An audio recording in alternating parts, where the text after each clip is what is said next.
Assalamualaikum warahmatullahi wabarakatuh. Perkenalkan, nama saya Karisma Putri dengan NIM 212111284. Saya dari kelas 3H, Prodi Hukum Ekonomi Syariah. Di sini saya akan menjelaskan tugas pertemuan 2 mata kuliah Fikih Siasah dengan dosen pengampu Bapak Danu Aris Setianto, SSY MH. Poin pertama, A. Kategori hukum dalam Islam dibagi menjadi 3. Yang pertama ada syariah. Kata syariah berasal dari kata syara'ah yang artinya jalan menuju air mata. Menurut Ar-Razi dalam bukunya Mukhtar Us-Sihab, bisa berarti nahaja, audaha, dan bayan al-masalik. Syariah secara definisi memiliki 2 makna, yakni makna umum yang artinya aturan-aturan yang Allah SWT turunkan kepada Nabi Muhammad SAW dari sisi akidah, ibadah, muamalah, dan lain-lain. Yang kedua, syariat dengan makna khusus, artinya ketetapan Allah yang berkaitan dengan ibadah al-mukallam atau manusia secara umum. Kita sering mendengar kata syariah, contohnya pada kata fakultas syariah. Di fakultas syariah yang dibahas hanya hukum saja, seperti hukum pidana, perdata, tata negara, ibadah, terkadang juga muamalah. Meskipun namanya syariah, tetapi di dalamnya tidak ada jurusan seperti ilmu Al-Quran dan tafsir, akidah, dan filsafat, dan sebagainya. Yang kedua ada fikih. Secara lugawi, kata fikih berasal dari bahasa Arab yang berarti mengetahui sesuatu dan memahaminya dengan baik. Secara terminologi, fikih adalah ilmu yang dihasilkan dari sejumlah hukum syariat yang bersifat cabang, digunakan sebagai landasan untuk masalah amal perbuatan dan bukan digunakan landasan dalam masalah akidah. 2 hal penting dalam definisi ilmu fikih. Yang pertama, fikih berkaitan dengan amal perbuatan manusia. Yang kedua, fikih diambil dari dalil yang spesifik. Maka, apapun dan pendapat apapun yang ada di dalam fikih itu berasal dari dalil. Entah itu dalil umum atau spesifik. Contohnya, pada pelaksanaan tahlilan, dalil spesifiknya tidak ada, tetapi poin yang terkandung di dalamnya seperti zikir, membaca Al-Quran itu sama-sama memiliki dalil. Jadi, jika terjadi perbedaan pendapat dalam fikih, jangan memberikan tuduhan kepada orang kalau mereka tidak memiliki dalil. Karena sebenarnya, dari perbedaan itu sama-sama memiliki dalil.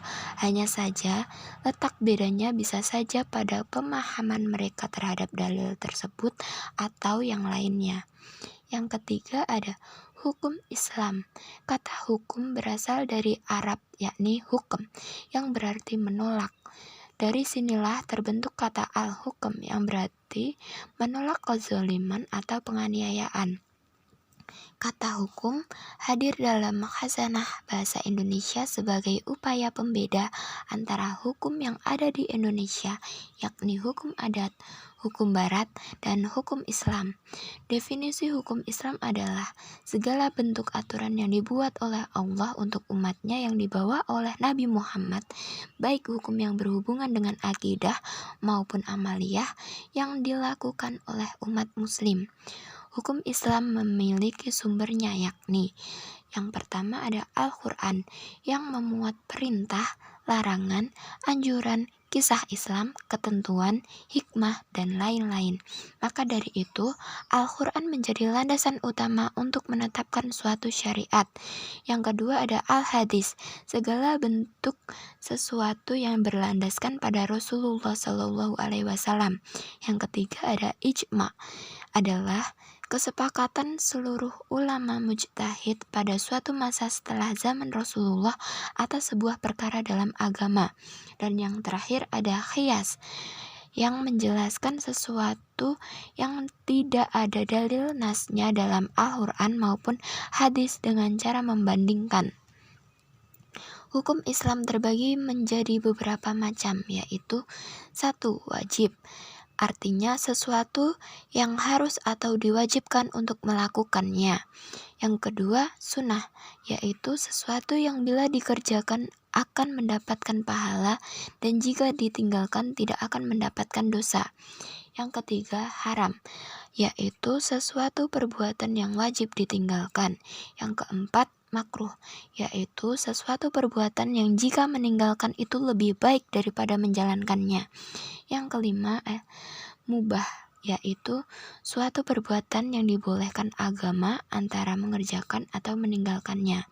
Selain itu, hukum Islam juga memiliki tujuan, yakni memelihara atas keturunan, pemeliharaan atas akal, pemeliharaan atas kemuliaan, pemeliharaan atas jiwa, pemeliharaan atas harta, dan pemeliharaan atas agama. Poin kedua, kedudukan fikih siyasah dalam sistematika hukum Islam. Kedudukan fikih siyasah dalam sistematika hukum Islam itu sangat penting dan memiliki posisi yang strategis dalam masyarakat Islam. Dalam pemikiran, merumuskan, dan menetapkan kebijakan-kebijakan politik praktis yang berguna bagi kemaslahatan masyarakat muslim khususnya dan warga lain umumnya. Pemerintah jelas memerlukan fikih siyasah. Tanpa kebijakan politik pemerintah, umat Islam bisa jadi akan sulit mengembangkan potensi yang mereka miliki. Fikih siyasah dapat menjamin umat Islam dari hal-hal yang bisa merugikan dirinya sendiri. Fikih siyasah dapat diibaratkan sebagai akar sebuah pohon yang menopang batang, ranting, dahan, dan daun sehingga menghasilkan buah yang dapat dinikmati makhluk hidup. Terima kasih. Mungkin itu saja yang dapat saya sampaikan. Ada kurangnya saya mohon maaf. Wassalamualaikum warahmatullahi wabarakatuh.